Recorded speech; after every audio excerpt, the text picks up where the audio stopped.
নমস্কার, আমি সুরজিৎ। আমি একাকী সুরজিতের গপ্পের থেকে সমস্ত শ্রোতাবন্ধুকে আমার আন্তরিক শুভেচ্ছা এবং নমস্কার। আমি আজকে যে গপ্পটি আপনাদের পড়ে শোনাবো সেটি সত্যজিৎ রায়ের একটি বিখ্যাত লেখা ফেলুদার গোয়েন্দাগিরি। চলুন সরাসরি চলে যাওয়া যাক গপ্পে। আমার আজকের গপ্প ফেলুদার গোয়েন্দাগিরি।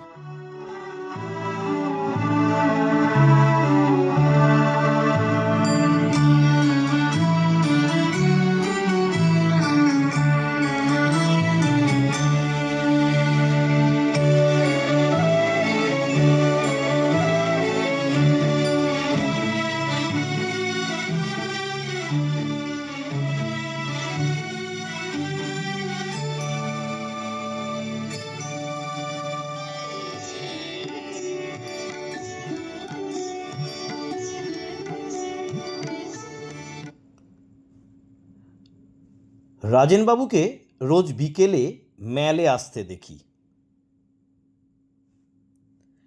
মাথার চুল সব পাকা, গায়ের রং ফর্সা, মুখের ভাব হাসি খুশি। পুরনো নেপালি আর তিব্বতী জিনিসের যে দোকানটা আছে সেটায় কিছুক্ষণ কাটিয়ে বাইরে এসে বেঞ্চিতে আধ ঘন্টার মতো বসে সন্ধে হব হলে জল পাহাড়ে বাড়ি ফিরে যান। আমি আবার একদিন ওর পেছন পেছন গিয়ে ওর বাড়িটাও দেখে এসেছি। গেটের সামনে যেতে আমাকে জিজ্ঞেস করলেন, কে হে, কে হে তুমি, পেছু নিয়েছ? আমি বললাম, আমার নাম তপেশ রঞ্জন বোস। তবেই নাও লজেন চুস বলে পকেট থেকে সত্যি একটা লেমন ড্রপ বার করে আমায় দিলেন আর দিয়ে বললেন, একদিন সকাল সকাল এসো আমার বাড়িতে, অনেক মুখোশ আছে, দেখাবো। সেই রাজেনবাবু যে এমন বিপদে পড়তে পারেন তা কেউ বিশ্বাস করবে? ফেলুদাকে কথাটা বলতেই সে খ্যাঁক করে উঠল। পাকামো করিস নে, কার কিভাবে বিপদ ঘটবে না ঘটবে সেটা কি মানুষকে দেখলে বোঝা যায়? আমি দস্তুর মতো রেগে গেলাম। বারে, রাজেনবাবু যে ভালো লোক সেটা বুঝি দেখলে বোঝা যায় না? তুমি তো তাকে একবার দেখোইনি, দার্জিলিং এসে অবধি তো একবারও বাড়ি থেকে বেরোওনি। রাজেনবাবু নেপালি বস্তিতে গিয়ে গরিবদের কত সেবা করেছেন জানো? আচ্ছা, বেশ বেশ, এখন বিপদটা কি তাই শুনি। আর তুই কচি খোকা, যে বিপদের কথা তুই জানলি কি করে? কচি খোকা অবশ্য আমি মোটেই না, কারণ আমার বয়স 13.5 বছর, ফেলুদার বয়স ঠিক তার ডবল। সত্যি বলতে কি, ব্যাপারটা আমার জানার কথা নয়। মেলে বেঞ্চিতে বসেছিলাম, আজ রবিবার, ব্যান্ড বাজবে তাই শুনবো বলে। আমার পাশে বসেছিলেন তিনকড়িবাবু, যিনি রাজেনবাবুর ঘর ভাড়া নিয়ে দার্জিলিংয়ে গরমের ছুটি কাটাতে এসেছেন। তিনকড়িবাবু আনন্দবাজার পড়ছিলেন, আর আমি কোনো রকমে উঁকিঝুঁকি মেরে ফুটবলের খবরটা দেখবার চেষ্টা করছিলাম। এমন সময় হাঁপাতে হাঁপাতে ফ্যাকাশে মুখ করে রাজেনবাবু এসে ধপ করে তিনকড়িবাবুর পাশে বসলেন এবং গায়ের চাদরটা দিয়ে কপালের ঘাম মুছতে লাগলেন। তিনকড়িবাবু কাগজ বন্ধ করলেন। কি হলো, চড়াই উঠে এলেন নাকি? রাজেনবাবু গলা নামিয়ে বললেন, আরে না মশাই, একটা একটা ইনক্রেডিবল ব্যাপার। ইনক্রেডিবল কথাটা অবশ্য আমার জানা ছিল। ফেলুদা ওটা প্রায় ব্যবহার করে, ওর মানে অবিশ্বাস্য। তিনকড়িবাবু বললেন, কি ব্যাপার? এই দেখুন না। রাজেনবাবু পকেট থেকে একটা ভাঁজ করা নীল কাগজ বার করে তিনকড়িবাবুর হাতে দিলেন। বুঝতে পারলাম সেটা একটা চিঠি। আমি অবশ্যই চিঠিটা পড়িনি বা পড়ার চেষ্টাও করিনি, বরঞ্চ আমি উল্টো দিকে মুখ করে গুনগুন করে গান গেয়ে এমন একটা ভাব দেখাচ্ছিলাম যেন বুড়োদের ব্যাপারে আমার কোনো ইন্টারেস্টই নেই। কিন্তু চিঠিটা না পড়লেও তিনকড়িবাবুর কথা আমি শুনতে পেয়েছিলাম। সত্যি ইনক্রেডিবল। আপনার ওপর কার এমন আক্রোশ থাকতে পারে যে আপনাকে এভাবে শাসিয়ে চিঠি লিখবে?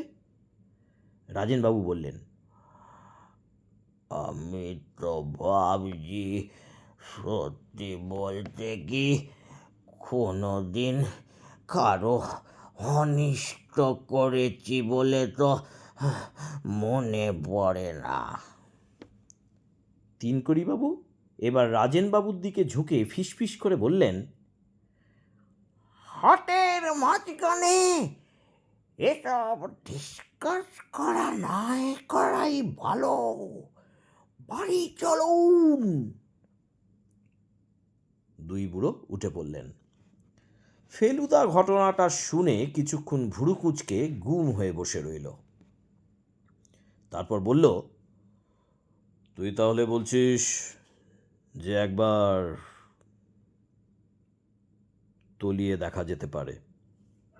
বারে, তুমি তো রহস্যজনক ঘটনা খুঁজছিলে, বললে অনেক ডিটেকটিভ বই পড়ে তোমার ডিটেকটিভ বুদ্ধিটা খুব ধারালো হয়ে উঠেছে।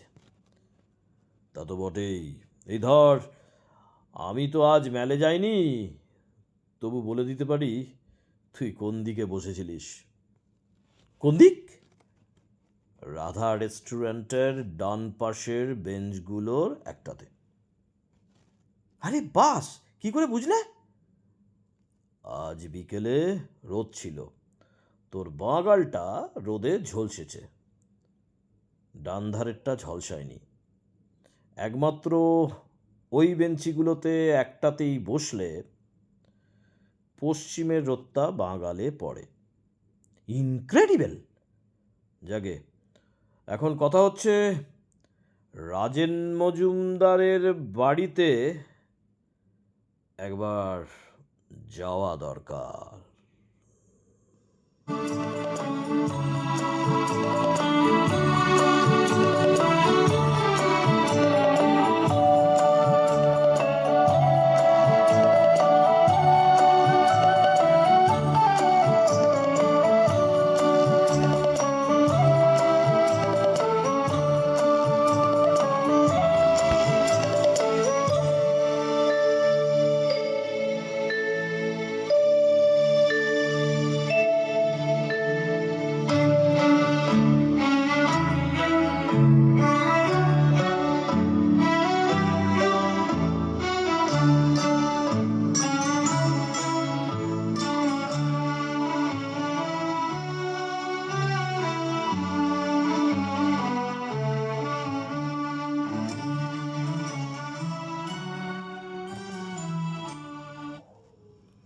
আর ৭৭ পা।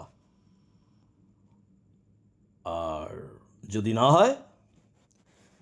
হবেই ফেলুদা, আমি সেবার গুনেছিলাম। না হলে গাঁটটা তো। হ্যাঁ, কিন্তু বেশি জোরে নয়, জোরে মারলে মাথার ঘিলু এদিক ওদিক হয়ে যায়। কি আশ্চর্য, ৭৭-এ রাজেনবাবুর বাড়ি পৌঁছলাম না, আর ২৩ পা গিয়ে তবে ওর বাড়ির গেটের সামনে পড়লাম। ফেলুদা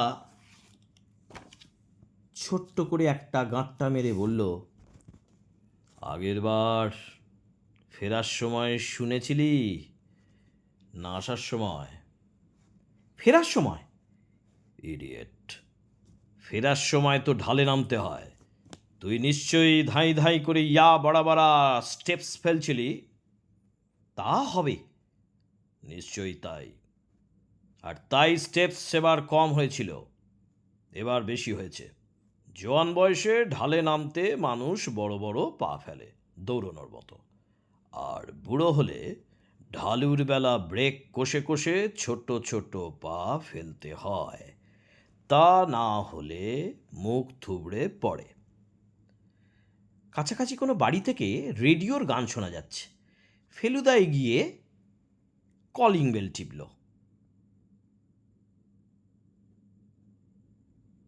কি বলবে সেটা ঠিক করেছো ফেলুদা? যা খুশি তাই বলবো, তুই কিন্তু স্পিকটি নট।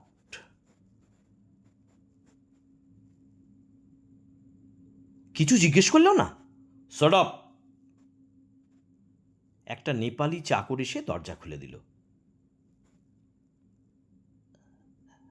अंदर आइए, अंदर आइए।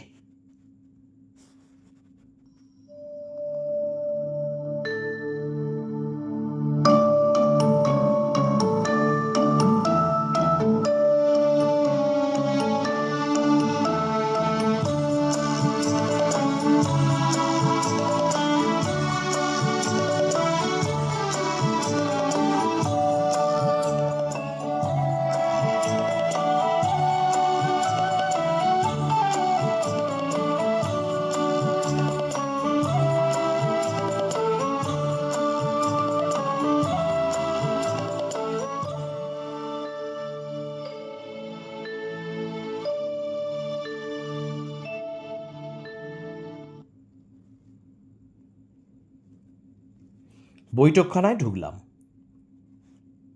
বেশ সুন্দর পুরনো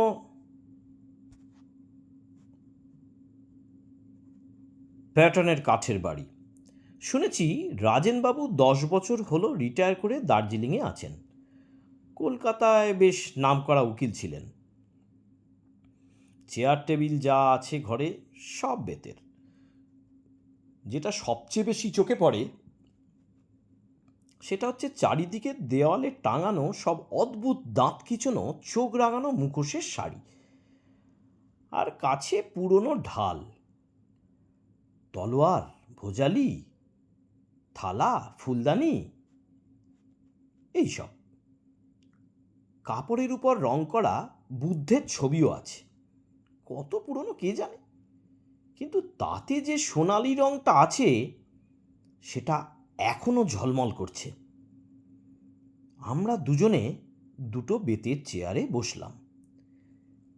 ফেলুদা দেওয়ালের এদিক ওদিক দেখে বলল, পেরেকগুলো সব নতুন, মরচে ধরেনি।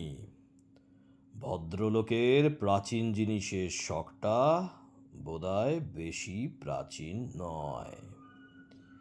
রাজেনবাবু ঘরে ঢুকলেন। আমি অবাক হয়ে দেখলাম ফেলুদা গিয়ে ঢিপ করে একটা পেন নাম ঠুকে বলল, চিনতে পাচ্ছেন? আমি জয়কৃষ্ণ মিত্তিরের ছেলে ফেলু। রাজেনবাবু প্রথমে চোখ কপালে তুললেন, আর তারপর চোখের দুপাশ কুঁচকিয়ে একগাল হেসে বললেন,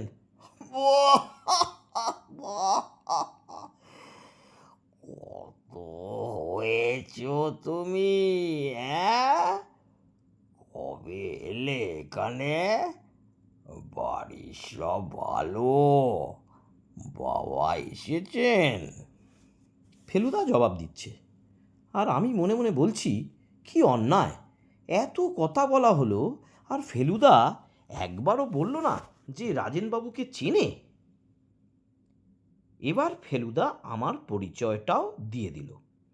রাজেনবাবুর মুখ দেখেই মনে হলো না যে এই 7 দিন আগে আমাকে লজেন চুস দেবার কথাটা ওর মনে আছে।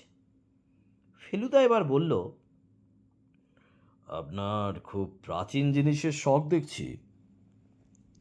রাজেনবাবু বললেন, হ্যাঁ, এখন তো প্রায় নেশায় দাঁড়িয়েছে।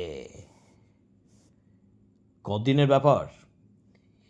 এই তো মাস 6 হবে, কিন্তু এর মধ্যেই অনেক কিছু সংগ্রহ করে ফেলেছি। ফেলুদা এবার একটা গলা খাকরানি দিয়ে আমার কাছ থেকে শোনা ঘটনাটাই শুনিয়ে বলল,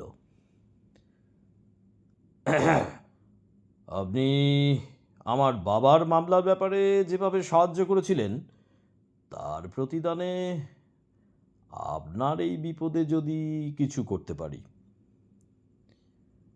রাজেনবাবুর ভাব দেখে মনে হলো তিনি সাহায্য পেলে খুশিই হবেন, কিন্তু তিনি কিছু বলবার আগেই তিনকড়িবাবুর ঘরে ঢুকলেন।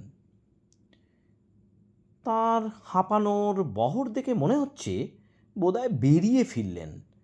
রাজেনবাবু আমাদের সঙ্গে ভদ্রলোকের আলাপ করিয়ে দিয়ে বললেন, আমার বিশেষ বন্ধু অ্যাডভোকেট জ্ঞানেশ সেন হচ্ছেন তিনকড়িবাবুর প্রতিবেশী। আমি ঘর ভাড়াতে শুনে জ্ঞানেশই ওকে সাজেস্ট করে আমায় এখানে আসতে বলল। গোড়ায় উনি হোটেলের কথা ভেবেছিলেন। তিনকড়িবাবু হেসে বললেন,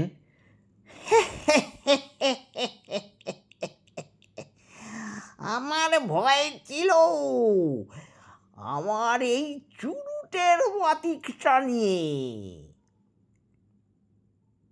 এমনও হতে পারত যে রাজেনবাবু হয়তো চুরুটের গন্ধ সহ্য করতে পারেন না, তাই সেটা আমি আমার প্রথম চিঠিতেই লিখে জানিয়ে দিয়েছিলাম। ফেলুদা বলল, আপনি কি বায়ু পরিবর্তনের জন্য এসেছেন? তা বটে, তবে বায়ুর অভাবটা যেন লক্ষ্য করছি বেশি। পাহাড়ে ঠান্ডাটা আর একটু বেশি এক্সপেক্ট করে লোকে। ফেলুদা হঠাৎ বলল, আপনার বোধহয় গান বাজনার শখ। তিনকড়িবাবু অবাক হাসি হেসে বললেন, সেটা জানলে কি করে? আপনি যখন কথা বলছেন তখন লক্ষ্য করছি যে লাঠির উপর রাখা আপনার ডান হাতের তর্জনীটা রেডিওর সঙ্গে তাল রেখে যাচ্ছে। রাজেনবাবু হাসতে হাসতে বললেন, মোক্ষম ধরেছ। উনি ভালো শ্যামা সঙ্গীত গাইতে পারেন। ফেলুদা এবার বলল, চিঠিটা হাতের কাছে আছে? রাজেনবাবু বললেন, হাতের কাছে কেন, একেবারে বুকের কাছে। রাজেনবাবু কোটের বুক পকেট থেকে চিঠিটা বার করে ফেলুদাকে দিলেন। এইবার সেটা দেখার সুযোগ পেলাম। হাতে লেখা চিঠি নয়, নানান জায়গা থেকে ছাপা বাংলার কথা কেটে কেটে আঠা দিয়ে জুড়ে চিঠিটা লেখা হয়েছে। যা লেখা হয়েছে তা হলো এই: তোমার অন্যায়ের শাস্তি ভোগ করিতে প্রস্তুত হও। তোমার অন্যায়ের শাস্তি ভোগ করিতে প্রস্তুত হও।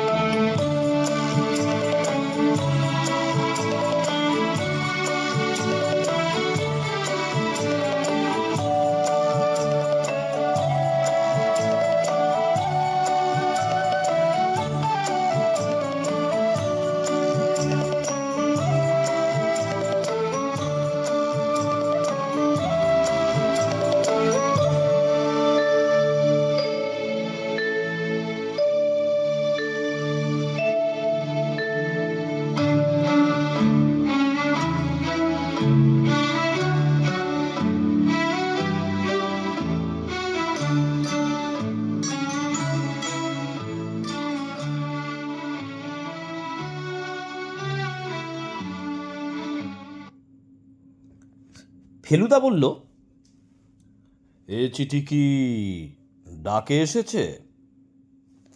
রাজেনবাবু বললেন, হ্যাঁ, লোকাল ডাক। বলা বাহুল্য, দুঃখের বিষয়, খামটা ফেলে দিয়েছি।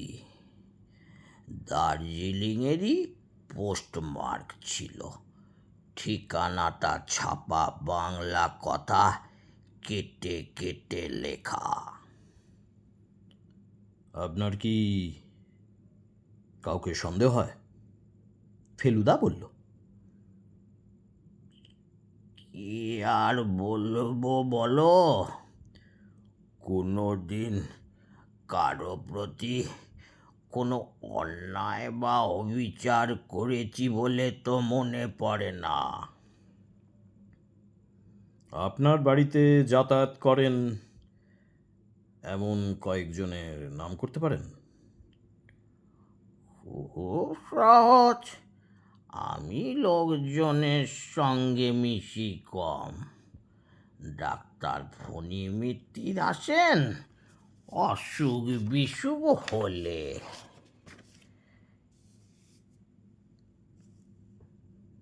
কেমন লোক বলে মনে হয়?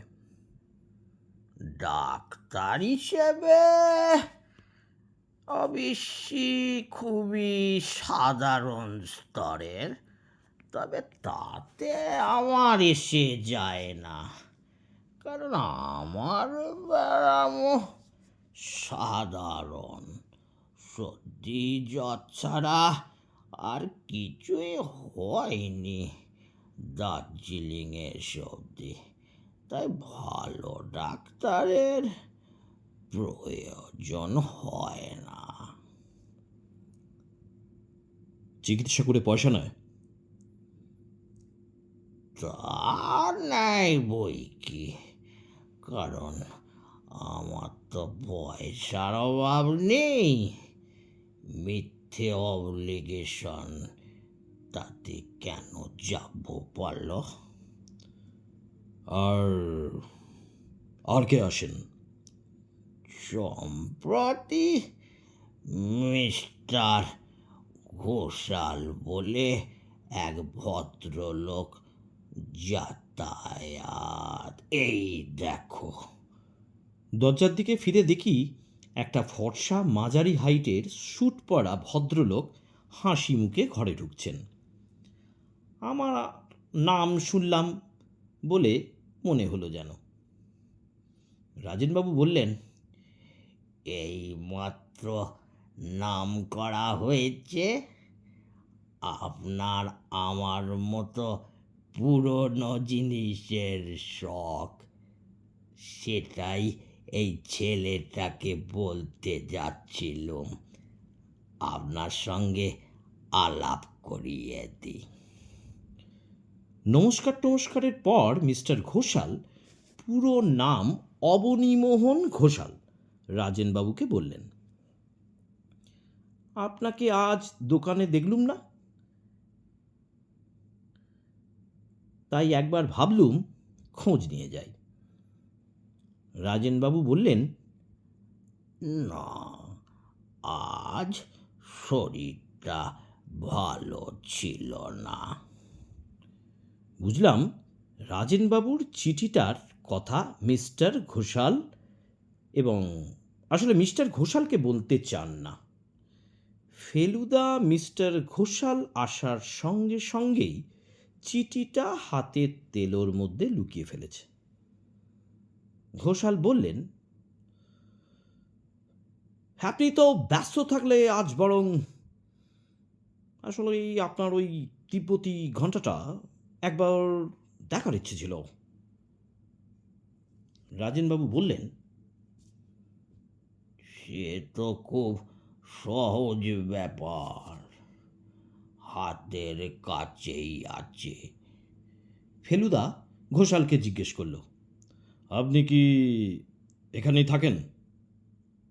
ভদ্রলোক দেওয়াল থেকে একটা ভোজালি নামিয়ে সেটা দেখতে দেখতে বললেন, আমি কোনো এক জায়গায় বেশি দিন থাকি না, আমার ব্যবসার জন্য প্রচুর ঘুরতে হয়।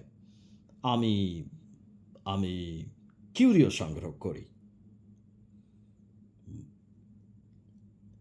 বাড়ি ফেরার পথে ফেলুদাকে জিজ্ঞেস করে জেনেছিলাম কিউরিও মানে দুষ্প্রাপ্য প্রাচীন জিনিস। রাজেনবাবু ঘণ্টাটা নিয়ে এলেন। দারুণ দেখতে জিনিসটা। নিচের অংশটা রূপোর তৈরি, হাতলটা তামা আর পেতল মেশানো, আর তার উপরে লাল নীল সব পাথর বসানো। অবনীবাবু চোখ টোক কুঁচকে বেশ অনেকক্ষণ ধরে ঘণ্টাটা এদিকে ওদিকে ঘুরিয়ে ফিরিয়ে দেখছিলেন। রাজেনবাবু বললেন, কি মনে হয়? সত্যি দাও মেরেছেন, একেবারে খাঁটি পুরনো জিনিস।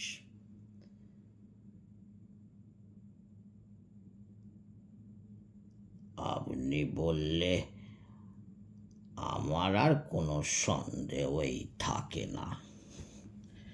দোকানদার বলে এটা নাকি খোদ লামার প্রাসাদের জিনিস।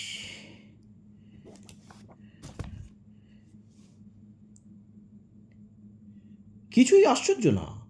আপনি বোধহয় এটা হাতছাড়া করতে রাজি নন, মানে ভালো দাম পেলেও। রাজেনবাবু মিষ্টি হেসে ঘাড় নাড়তে নাড়তে বললেন, ব্যাপার ব্যাপারটা কি জানেন? শখের জিনিস, ভালোবেসে কিনেছি, সেটাকে বেচে লাভ করব এমনকি কিনা দরেও বেচব এই ইচ্ছে আমার নেই।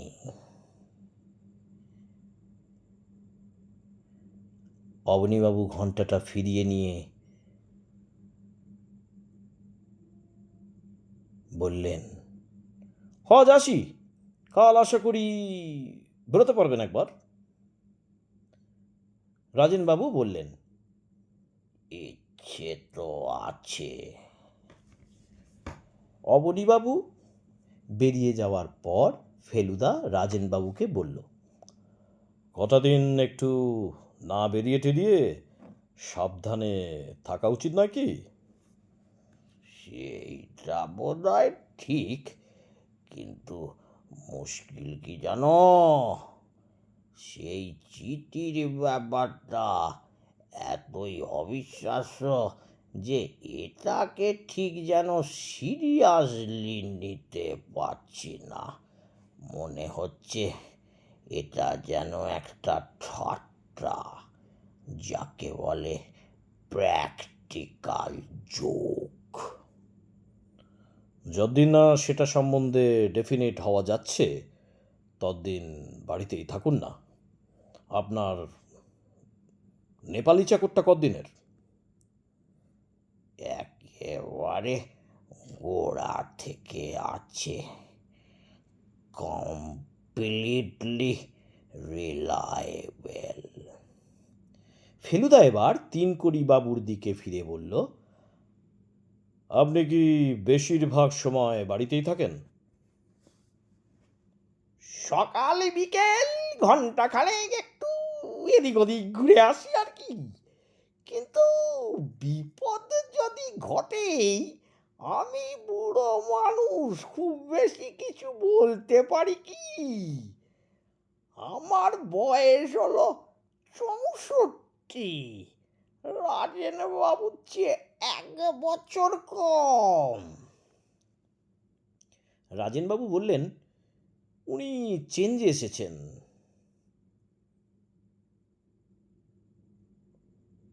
উনি চেঞ্জে এসেছেন?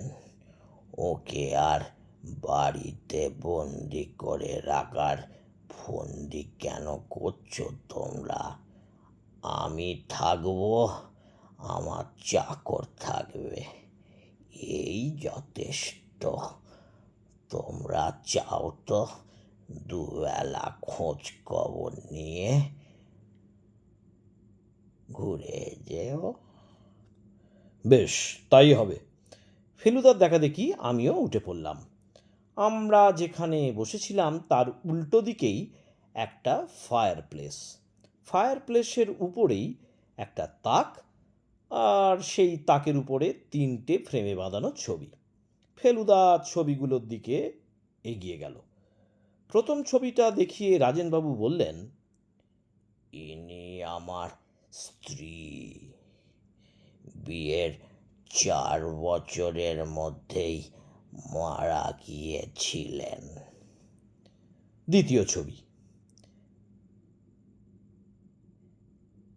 একজন আমার বয়সী ছেলের গায়ে ভেলভেটের কোট।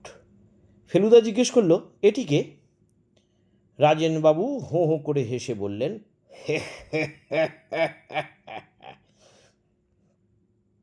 সময়ের প্রভাবে মানুষের চেহারার কি বিচিত্র পরিবর্তন ঘটতে পারে সেইটে বোঝানোর জন্য এই ছবি। উনি হচ্ছেন আমারই বাল্য সংকরণ। বাঁকুড়া মিশনারি স্কুলে পড়তাম তখন। আমার বাবা ছিলেন বাঁকুড়ার ম্যাজিস্ট্রেট।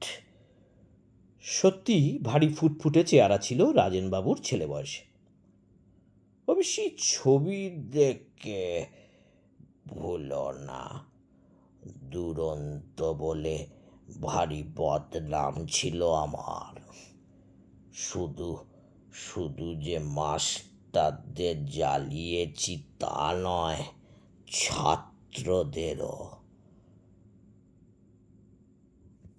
একবার স্পোর্টসের দিনে, একবার শুনছ,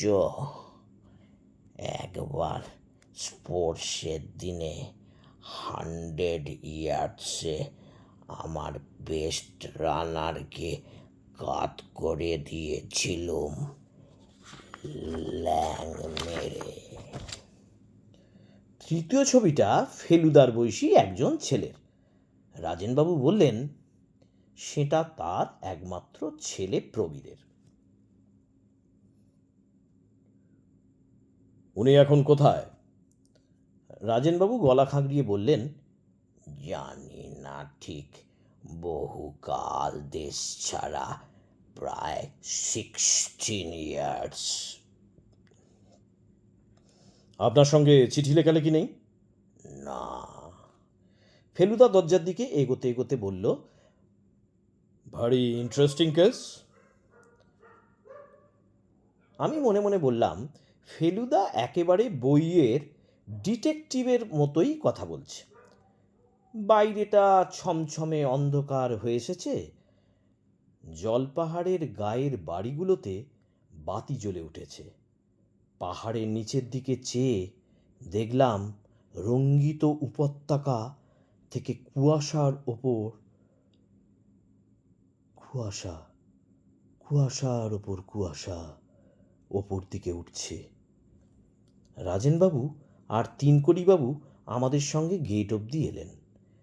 রাজেনবাবু গলা নামিয়ে ফেলুদাকে বললেন, তুমি ছেলে মানুষ, তাও তোমাকে বলছি, একটু যে নার্ভাস বোধ করছি যে তা নয়। এমন শান্তিপূর্ণ পরিবেশে চিঠি যেন বিনা মেঘে বজ্রপাত। ফেলুদা বেশ জোরের সঙ্গেই বলল, আপনি কিছু ভাববেন না, আমি এর সমাধান করবই। আপনি নিশ্চিন্তে বিশ্রাম করুন গিয়ে। রাজেনবাবু good night and thank you বলে চলে গেলেন। এবার তিনকড়িবাবু ফেলুদাকে বললেন, তোমার তোমার তুমি করেই বলছি। তোমার অবজারভেশনের ক্ষমতা দেখে আমি সত্যি ইমপ্রেসড হচ্ছি। ডিটেকটিভ বড়, আমিও অনেক পড়েছি। এই চিঠিটার ব্যাপারে আমি হয়তো তোমাকে কিছুটা সাহায্য করতে পারি।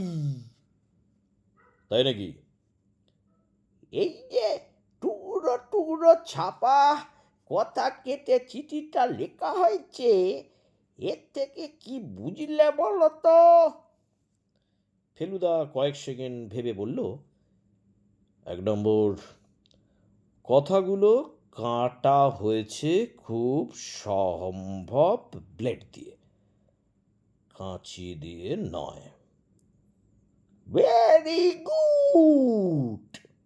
2 নম্বর, কথাগুলো নানা রকম বই থেকে নেওয়া হয়েছে, কারণ হরফ ও কাগজের তফাৎ রয়েছে। Very good. সেই সব বই সম্বন্ধে কোনো আইডিয়া করেছ? চিঠির 2টো শব্দ, শাস্তি আর প্রস্তুত। মনে হচ্ছে খবরের কাগজ থেকেই কাটা। আনন্দবাজার। তাই বুঝি?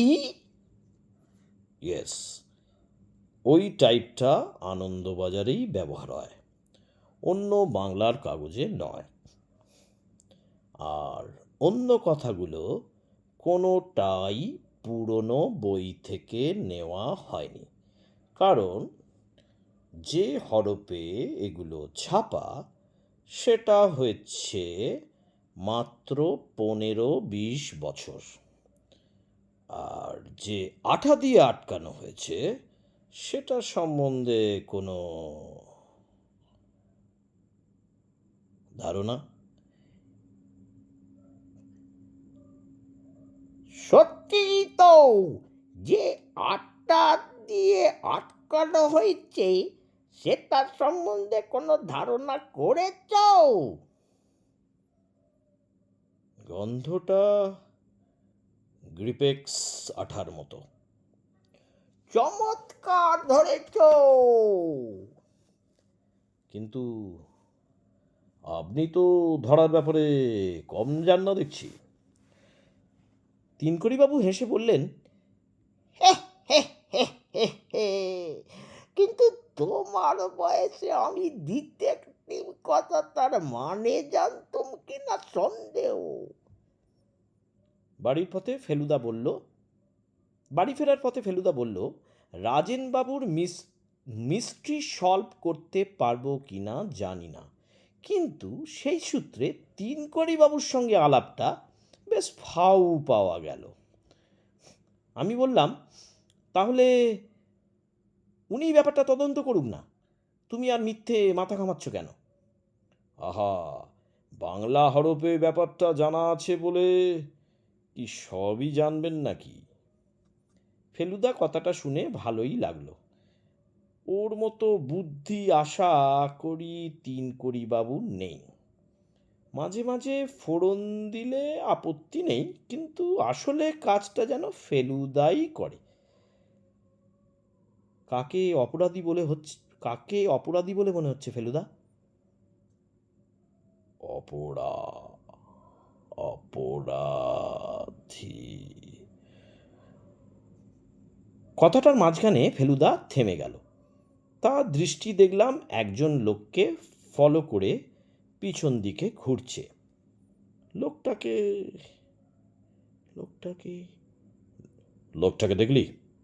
লোকটাকে দেখলি তোপসে? কই না তো, মুখ দেখিনি তো।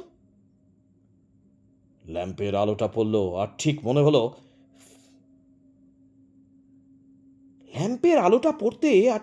হলো ফেলুদা আবার থেমে গেল। কি মনে হলো ফেলুদা? না, বোধহয় চোখের ভুল। পালিয়ে খিদে পেয়েছে।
আজ এই পর্যন্তই। আপনারা পরের পর্বে শুনবেন। এই গল্পটি আমি আবার পড়ে শোনাবো। এখানেই শেষ নয়, এর পরের পর্বে গল্পের পরের অংশ আমি পড়ে শোনাবো। আমি আবারও বলছি, যদি ভালো লাগে এই চ্যানেলটিকে সাবস্ক্রাইব করবেন।